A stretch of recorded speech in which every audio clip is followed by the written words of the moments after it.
వల్ల ఈరోజు మీ స్థానానికి ఎదిగారు.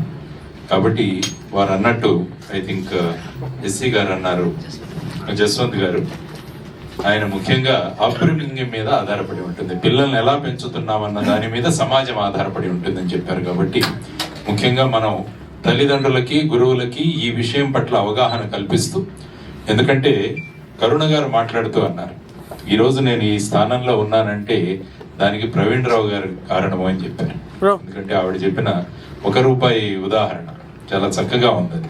25 రూపాయలు వాళ్ళకి ఇవ్వాలంటే 24 అంటే ఒక్కొక్క రూపాయి ఆవిడ తెచ్చింది. ఎందుకంటే ఆ విధమైన గురువుల వద్ద వారు శిక్షణ పొందారు కాబట్టి వారు కూడా ఆ స్థాయికి ఎదగలిగారు. కాబట్టి అటువంటి సన్మాన గ్రహీతలైన మీరందరికీ కూడా అభినందనలు తెలియజేస్తూ, వేదిక మీద ఆసీనులైన పెద్దలందరికీ కూడా నమస్కారాలు.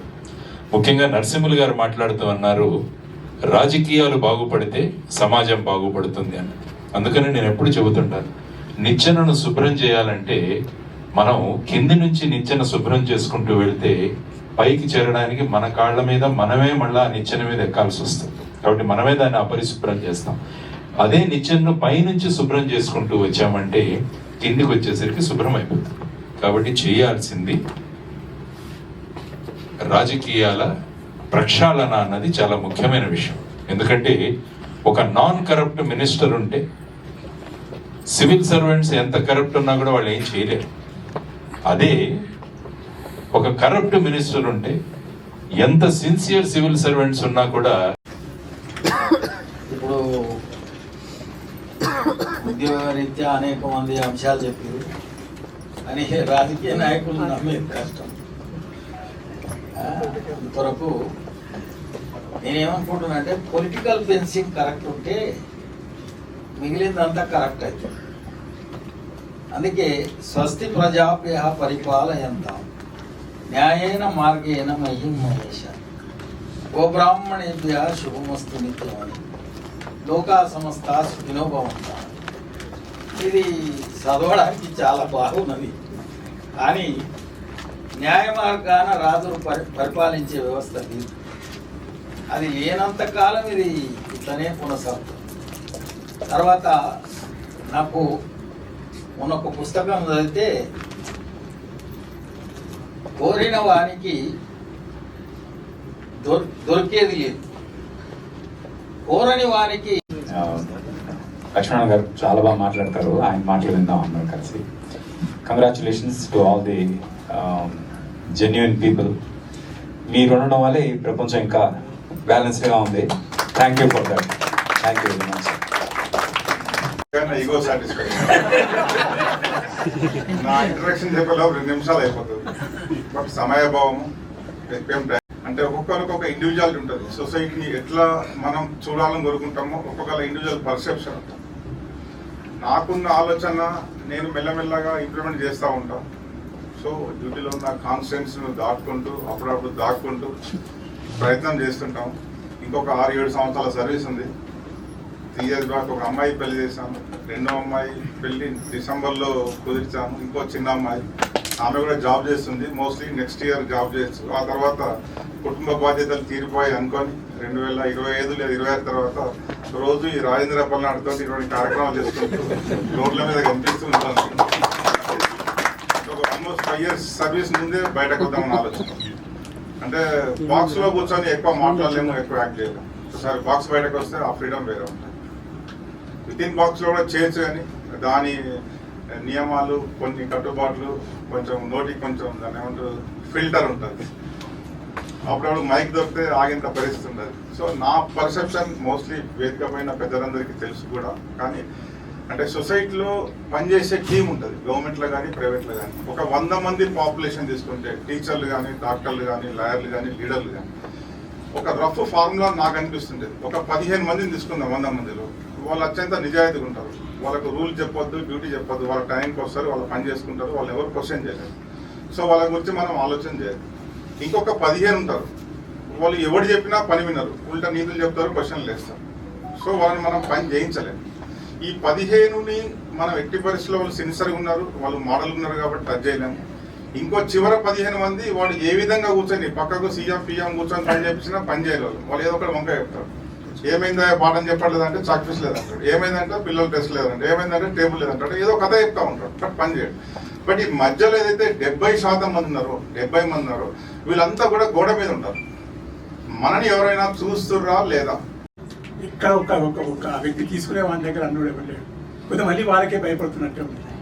మరి ఇదే విధంగా చాలా డిపార్ట్మెంట్లు రకరకాలు ఏంటంటే ఒక వాళ్ళైతే మాకు హక్కు లెక్కనే తీసుకుంటున్నారంట. దోపకమే జరుగుతున్నది. రక్షించే వాళ్ళే దోసుకున్నారు రైతులు. ఎవ్వరు కూడా కొన్ని గవర్నమెంట్ కూడా ఏదో రైతు బంధు అంటాం, లేకపోతే రుణాలు మాఫ్ అంటే ఇవన్నీ ఉండి చాక్లెట్ లెక్క నా లెక్క ప్రకారం. నేను 30-40 సంవత్సరాల రైతుతో నేను అనుభవం కొద్ది మాట్లాడుతున్నా. చాక్లెట్ లెక్కనే ఇచ్చినట్టు, కానీ వెనుక నుంచి రక్తం తాగేది మాత్రం అది అందరికీ తెలిసే మనం. మరి ఎవ్వరు కూడా ఏమనంటే మన అంతా రైతు కుటుంబాలకి వెళ్ళి వచ్చిన వాళ్ళు, అధికారులు కానీ నాయకులు కానీ. ఓన్లీ మాటల వరకే రైతులు అయితే మాట్లాడుతుంటే ఎంత దోసుకున్నా కానీ అడిగేవాళ్ళు లేదు. ఇది కాకుండా నేను ఎరువుల విషయానికి వస్తున్నప్పుడు నేను చెప్తున్నా, మీ అందరికీ తెలుసు అనుకుంటా, కనీసం పేపర్లో కనీసం 2 పేజీలలో వచ్చింది మిశ్రమ ఎరువులు అని. అంత బ్రహ్మాండంగా వచ్చింది. నెలకు ఒక 100 కోట్ల పైన మట్టి అంటే ఇవే పెద్ద పెద్ద కంపెనీల రేషియోలో ఒకటి 3-10 అంటే అలా లైసెన్స్ ఇచ్చారన్నట్టు. అవి వచ్చి మొత్తం 100 కోట్లు తెలంగాణ అమ్ముడు పోతున్నాయి అన్నా కానీ పేపర్లో వచ్చినా కానీ అందరి పేర్లు ఎవరు. కంగ్రాచులేషన్స్. సో నేను 2 మాటలే చెప్తాను. ఒకటి ఏంటంటే మూల కారణము, రెండోది పరిష్కార మార్గం. ఎందుకంటే ఇది వేదిక కాబట్టి ఈ అవినీతికి సంబంధించి ఇందాక ఎక్స్ఎమ్మెల్యే గారు నరసింహ గారు చెప్పారు. మూల కారణము రాజకీయ నాయకులు, రాజకీయ వ్యవస్థ ప్రస్తుతానికి ఉన్నది. కానీ చాలామంది అంటుంటారు డెమోక్రసీ అనేది it is a mockery, so ఇది ఇట్లాగే ఉంటుంది, కరప్షన్ ఇట్లాగే ఉంటుంది అంతా కూడా. బట్ స్టిల్ డెమోక్రసీని మనము హక్ చేసుకోవాల్సిందే. This is the kind of price we have to pay, అంతే, ఇంకా వేరే ఏం లేదు. ఎందుకంటే ఇంతకంటే ఇంకా వేరేవి రాజరికాలు కానీ కమ్యూనిజం కానీ ఇంకా చాలా డేంజరస్, అది ఇంకా ఎక్కువ భయంకరమైన కరప్షన్ ఉంటుంది. This is okay. కానీ బట్ ఎవరు దీన్ని సరిచేయాలి?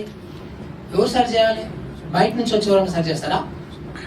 ఎవరు చెప్పండి మీరు? ఎవరు సరి చేయాలి? ఇదంతా కూడా అందరికి అర్థమైంది, ఇది బాగాలేదు, సంథింగ్ ఇస్ టెరిబుల్లీ రాంగ్.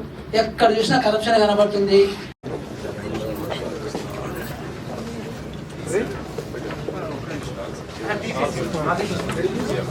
మేము అవార్డు ఇయ్యాలంటే ఈ ప్రోగ్రామ్ ఉండే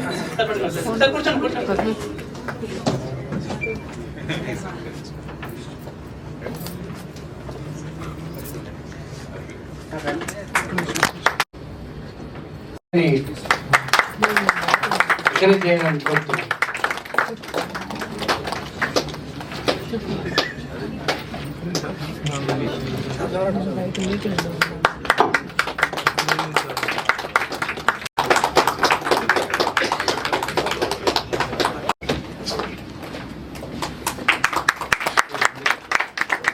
నెక్స్ట్ కర్ణ గారు.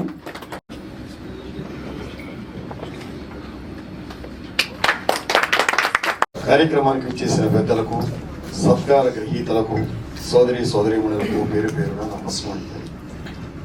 నా పేరు జీవీఎస్ ప్రసాద్.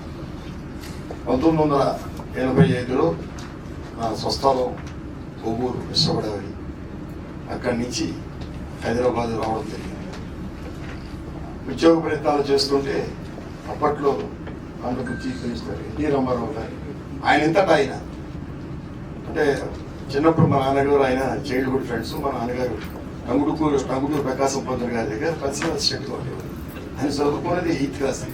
ఆయన 10వ ఏటే జైలుకి వెళ్ళడం మొదలుపెట్టారు, ఫ్రీడమ్ పెట్టారు మా నాన్నగారు. తొలపాటి కుటుంబరావు గారు ప్రైవేట్ పర్సనల్ సెక్రటరీ ఆఫీషియల్గా, ఈయన ప్రైవేట్ సెక్రటరీ.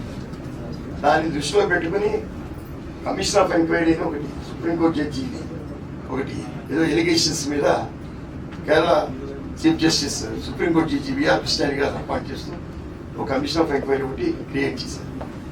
అందులో పోస్ట్ లేకపోయినా నా కోసం ఒక పోస్ట్ క్రియేట్ చేశారు ఎన్టీ రామారావు గారు. అది ఎవరు చెప్తే చేశారో ఏమో నాకు తెలియదు. త్రూ ఎంప్లాయ్మెంట్ ద్వారా ప్రాపర్ ఛానల్లో జాబ్ ఇవ్వడం, అందులో జాబ్ చేస్తూ కంటిన్యూ అవుతున్నాను.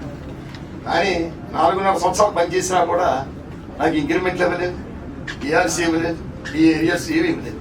ప్యూర్లీ టెంపరీ కింద చూపించారు. మిగతా వాళ్ళంతా డిప్యూటేషన్ మీద హైకోర్టు నుంచి జీఏడీ నుంచి వచ్చారు. అపాయింట్మెంట్ జీఏడీ అయితే 4.5 years వితౌట్ బ్రేక్ సర్వీస్ ఉన్నప్పుడు ప్రాపర్గా ఇవ్వాలి. అప్పుడు నిజంగా ఆపత్ బాంధు కూడా ఆయన ప్రిన్సిపల్ సెక్రటరీ గారు వలియప్పర్ ఉండేవారు, ఐఏఎస్ సీరియస్ చేస్తాను, చాలా సిన్సియర్ ఆఫీసర్. ఆయన దగ్గరికి పోయి నాకు మొదలుపెట్టుకున్నాను. ఈయనకు కేరళలో ఉంటారు మా జడ్జి గారు, ఆనరబుల్ మెంబర్స్ హైకోర్టు జడ్జీలు ఎక్కడ ఉంటారు. జడ్జెస్ ఏం చేస్తారు, డ్రాయింగ్ ఆఫ్ ఇంట్రెస్టింగ్ ఆఫీసర్ వెళ్తే నువ్వు టెంపరీ వాడి. Role models to the society. I get inspired by people like Murli sir, Lakshmi Narayan garu. So ఇలాంటి వారితో ఈరోజు ఈ వేదికపై రావడం నిజంగానే ఒక మంచి మహద్భాగ్యంగా అనుకుంటున్నాను. పశువులకు సేవ చేయడం అంటే ఆ డిపార్ట్మెంట్లో నేను జాయిన్ అయినప్పుడు కరప్షన్ చాలా తక్కువే ఉండేది. ఎందుకంటే గ్రామాల్లో పశువులకు సేవ చేసేవాళ్ళం, అంతేకాని అప్పుడు ఇలాంటి స్కీమ్స్ అవి ఉండేవి కాదు. బట్ అప్పుడు కూడా ఎలా ఉంటుందంటే, నా మొట్టమొదటి పోస్టింగ్ మెదక్ డిస్ట్రిక్ట్లో ఇచ్చారు.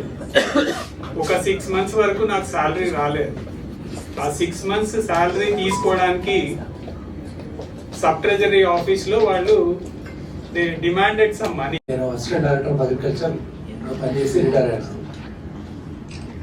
సో వ్యవసాయ శాఖలో పనిచేయడం అంటేనే కత్తి మీద సామాన్ వాస్తవానికి.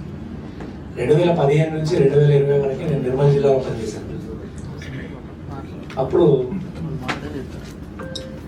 జిల్లాలో ఉన్న సమస్యలు ఏంటంటే, అందరికీ తెలిసిన విషయం ఏంటంటే పొలిటికల్ సమస్యలు బాగుంటాయి. అందులో మా జిల్లా నుంచి గౌరవనీయులు ఇంద్రకరణ్ రెడ్డి గారు మంత్రిగా ఉండేవాళ్ళు. సో ఇప్పుడు సార్ చెప్పినట్టు ఏంటంటే, రిక్రూట్మెంట్ మా దగ్గర కూడా ఆత్మ అనే ఒక స్కీమ్ లోపల BTM ATM రిక్రూట్మెంట్ చేయడం జరిగింది. ఆ టైంలో ఒక 96 అప్లికేషన్స్ వచ్చాయి మాకు. 96 అప్లికేషన్స్ వస్తే కొంచెం పరిస్థితి విచిత్రంగా ఉండే. అప్పుడు మా జిల్లా కలెక్టర్ గారు ఎం ప్రశాంతి గారు అప్పుడు మమ్మల్ని బాగా గైడ్ చేశారు. వాస్తవం ఈ 94 ఇదే ఫస్ట్ టైం.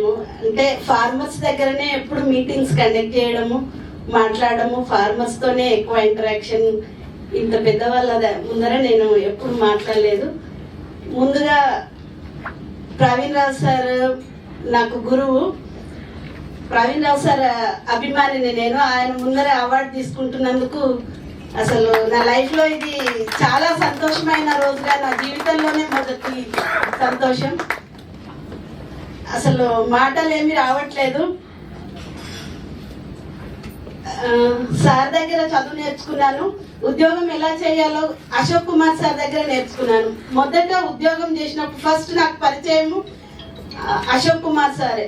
ఎట్లా రైతులతో ఇంటరాక్ట్ అవ్వాలి, ఎట్లా మాట్లాడాలి, రైతులకు ఎట్లా సేవ చేయాలి అనేది నాకు సార్ ఫస్ట్ నేర్పించిండ్రు. ఇంతవరకు సార్ చెప్తూనే ఉన్నారు. అంటే ఎప్పుడు నాకు కాంటాక్ట్ లోనే ఉంటారు సార్. ప్రతిదీ క్యాండిడేట్స్ అందరికి ఎగ్జామ్ పెట్టి సేమ్ డే 10 గంటలకు ఎగ్జామ్, 1 గంటకు ఎగ్జామ్ అయిపోయింది. 1 గంటకు లంచ్ తర్వాత పేపర్లు దిద్దడం అయిపోయింది. వాళ్ళని క్యాండిడేట్స్ అందరినీ ఉండమని చెప్పినాం ముందే, వెళ్ళకూడదు ఎక్కడికి. 4 గంటలకు లిస్టు ప్రకటించినాం. 6 నుంచి ఇంటర్వ్యూ స్టార్ట్ చేసినాం. రాత్రి 10:30కు కూడా ఉండమని చెప్పి అందరినీ, ఇంటర్వ్యూకు సెలెక్ట్ అయిన వాళ్ళు అందరినీ కూడా ఉండమని చెప్పి 10:30, 11 ప్రాంతంలో ఆ లిస్టు పబ్లిష్ చేయడం జరిగింది. అప్పటి వరకు ఎమ్మెల్యేలు ఫోన్లు చేస్తూనే ఉన్నారు. ఇక తర్వాత తెల్లారి ఫోన్లు ఓపెన్ చేసిన నేను. అంటే దానివల్ల కొంత పబ్లిక్లో ఏంటంటే ఒక కాన్ఫిడెన్స్ అనేది ఒకటి వస్తుంది.